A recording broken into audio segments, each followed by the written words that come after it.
Terminator star Edward Furlong shows off his new teeth after going 4 years sober from meth use. He was a child star who shot to fame as John Connor in Terminator 2 and Danny Vinyard in American History X and appeared alongside Hollywood greats, including Arnold Schwarzenegger, Meryl Streep, Ed Norton and Liam Neeson. But Edward Furlong's 20s saw him descend into a hell of meth and heroin abuse that persisted through the birth of his son Ethan, now 15, and led to multiple arrests. Now, over 5 years after his last brush with the law, a 2016 conviction for being under the influence of drugs, Furlong, 44, is sober and has been for over 4 years. The dad of one is also relaunching his movie career and recently finished filming in Texas with Brad Keller, a producer and director who worked on 1991 thriller JFK, on a project called Charlie's Horse. His new lease on life also includes a fresh set of teeth.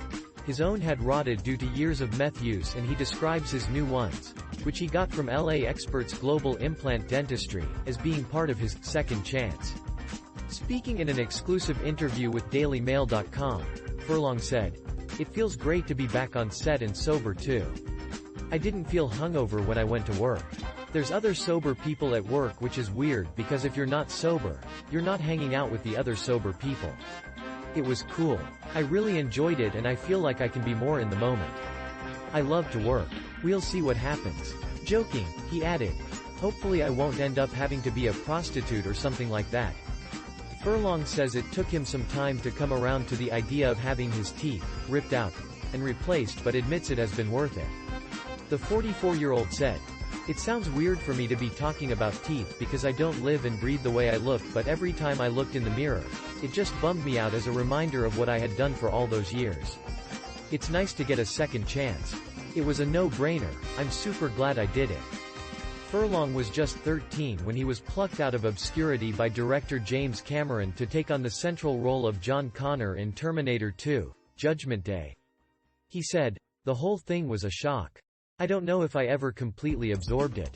Picked up from nowhere, just auditioned for it and before I knew it, I was doing it. I was in the movie. When I look back on it, I'm like damn, that's pretty crazy. When I was younger, I was pretty driven and somehow manifested that into my life. It was pretty awe-inspiring. I loved movies and I'd seen Terminator but had no idea how it was made. I remember the first day like it was yesterday, getting up at 4 in the morning and really hating life. Getting to set and just seeing how 100 people are doing different jobs. There's so much that goes into it and learning very quickly that this is actually a really boring process. When you're running away from a piece of tape or whatever and then you see it all together with the music, you're like wow, these people really know what they're doing. It's pretty wild. But the instant fame and slew of awards masked trouble behind the scenes."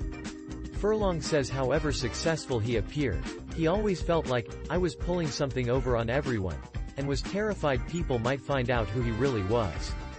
"I had a lot of awesome things happen, but everything comes with a price, nothing is free," he added. "When I was younger, I didn't have too many people looking out for me and I was left to run wild. I didn't know how to manage my money. If I was older, I wouldn't have made so many bad decisions. First came marijuana, alcohol, and magic mushrooms. Then, as he hit his 20s and embarked on near-daily parties, cocaine and heroin were added to the mix, one to help him stay awake, the other to get him to sleep. I was never a normal teenager. I had a very unnormal life. I was almost destined for drug addiction. In a weird way, I never really felt like I fit in," he said.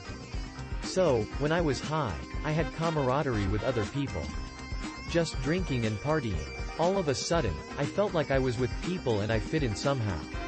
That's how it started. It worked for a long time. I will say, I used to love tripping and psychedelics. There's some cool good stuff that comes out of that. But it's a whole other thing when you get to the hard drugs. In my 20s, I was partying and wanting to go out every night. But I was so tired and I'd be drunk and want to do more cocaine so I could wake up and drink some more. But that all spirals into, now I'm whacked out of my head and want to go to bed, so now I need something to put me to sleep, which would be Xanax or heroin. Then I'm not even going to parties anymore. I'm just wanting to do the coke and come down and I'm sitting there alone. I know it doesn't turn into that for everybody. I'm not anti-drugs or anything. I know it turns into that for me. In 2006, he married actress Rachel Bella, best known for her role in horror movie The Ring, and their son Ethan was born the same year. Furlong says he was able to kick heroin and maintain on a diet of alcohol, weed and the occasional snort of cocaine for a period of time after his son was born. But by 2009, his marriage was floundering with Bella filing for divorce, followed by a scandal in 2012 when Ethan, then 6, tested positive for cocaine after a visit with Furlong, leading to a judge ordering only supervised visits with his son. Infamously, he was robbed the same year while on Skid Row, a Los Angeles neighborhood notorious for drugs and homeless people. At the time, he claimed he was just asking for directions. Behind the scenes, Furlong had descended back into heroin and meth addiction, which culminated in him being arrested for domestic battery against then-girlfriend Monica Keena in January 2013 and being sentenced 180 days in jail. Despite spending 61 days in the pen and completing a 90-day drug program, Furlong still couldn't kick the habit, despite becoming increasingly desperate to do so. He said, "Towards the end, I was shooting loads and loads of heroin, meth, smoking DMT, a psychedelic drug, all the time. That's the way I was all day. It's amazing I'm still alive. There were a couple of close calls. I definitely OD'd, but that's the cycle, you know. Once you get in there, it's so hard to see a way out. That's what I'd want people to understand. There is a way out, but it's hard. It's the bravest thing I've ever done in my life to not use. I'm not someone who likes to be controlled by anything or anyone, and I didn't want to be a slave to it anymore."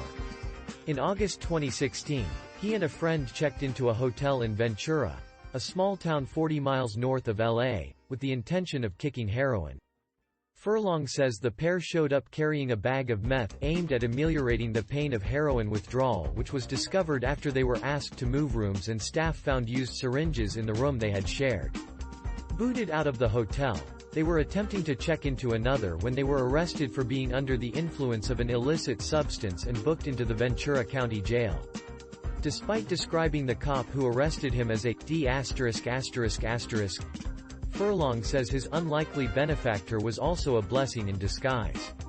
"It was actually getting arrested for such a bull's thing that it ended up getting me sober," Furlong told DailyMail.com. "I was hating life. I thought it was so not fair what had happened.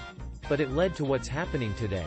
At sentencing in February 2017, Furlong was handed a suspended sentence of 36 months on probation that would kick in if he didn't complete a 6-month drug rehab.